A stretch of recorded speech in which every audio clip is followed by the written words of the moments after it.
Welcome to Ask Rich and Ed from Procurement Says No. Woo. We get a lot of listener questions, which we love to answer with insightful views and advice. Now we've created a whole new way of listening to Ask Rich and Ed with bite-sized mini podcasts full of useful answers to your questions.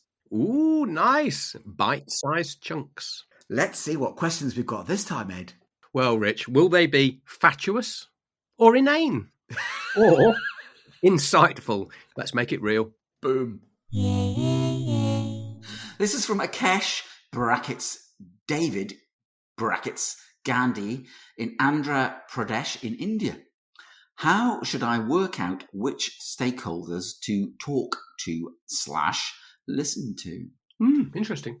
First of all, you should listen to episode 6 of Procurement Says No with our special guest star, Nick Ford, who talks all about stakeholders. Determine who's on side, who's not inside, why they are. Find out what your stakeholders need from you, from suppliers, what's at risk, what's impacted by what you're doing, who has influence, who has decision rights. It's those sort of people, isn't it, really? What I tend to do is I model it against a RACI, but I don't draw a big, massive map RACI. So that's who's responsible, who's accountable, who to consult, who to inform. I look at the stakeholders involved in a spend area or a category of spend, and then I map out who I think the constituents are, the stakeholders, and then I map them in terms of whether they're responsible, they're involved heavily in the buying of that activity, or whether accountable, i.e. they own it and their budget is theirs. And then I look at who I might consult with and who I might inform of my actions. But I think a RACI isn't a bad model to use to think about your stakeholders. Right, there you go, Akesh. Question number 37 is from Tyson Gao in Guangzhou in China. My supplier has gone bust. I am expecting a delivery. I haven't told anyone.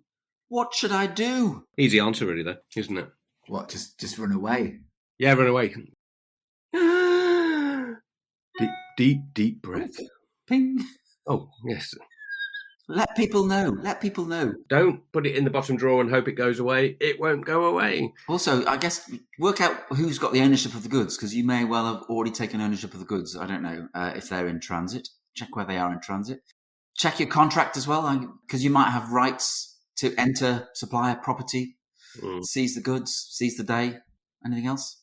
I think very first thing, tell your boss, get help, get support.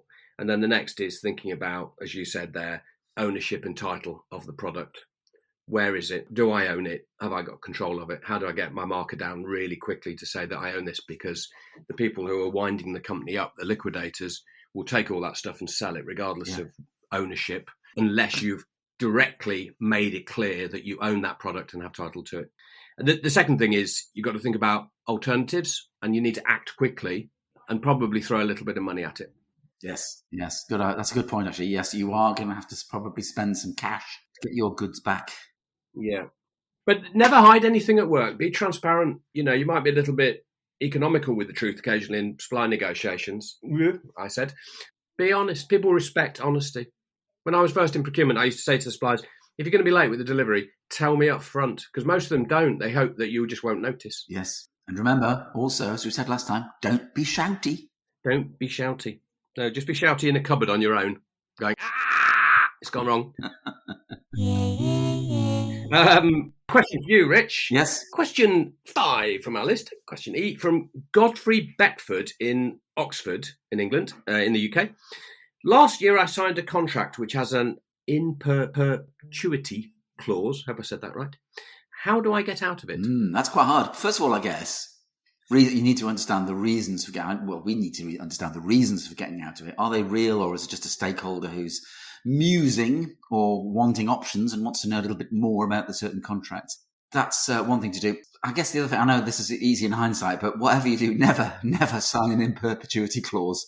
Always ensure you have some sort of get out of for convenience, even though that convenience might be many, many months, but have some sort of convenience clause or a contract end date. But given that you haven't got that, let's determine what other negotiation levers you've got. Is there any additional business you can substitute, you can give to that supplier? Are there other things that you can negotiate with suppliers? Are there performance issues you can point to? earlier on in the contract. So I'm assuming there may be some sort of performance termination, but also maybe understand their costs and understand their level of revenue and profit that they would be losing if you were to break the contract. See if there's a monetary figure which they would accept for loss of profit. Yeah, we're gonna break this contract, but they might accept some sort of cash upfront in lieu of a loss of contract. I think the other one is just contractually, just to add to your points there, Rich, is that most often they don't have a commitment to a volume or a value. IT contracts aside, software contracts may well do, but a lot of contracts typically avoid making a commitment on the volume value piece. So maybe the answer is sometimes to live with the clause, but seek not to place any business. So the contract applies if you were to buy from them. Yeah. So I'd look for that, see whether you've got a commitment, a formal commitment. You are in trouble. Right. That's all the questions from this time. See you next time. Bye-bye. Ta-ra. Bye.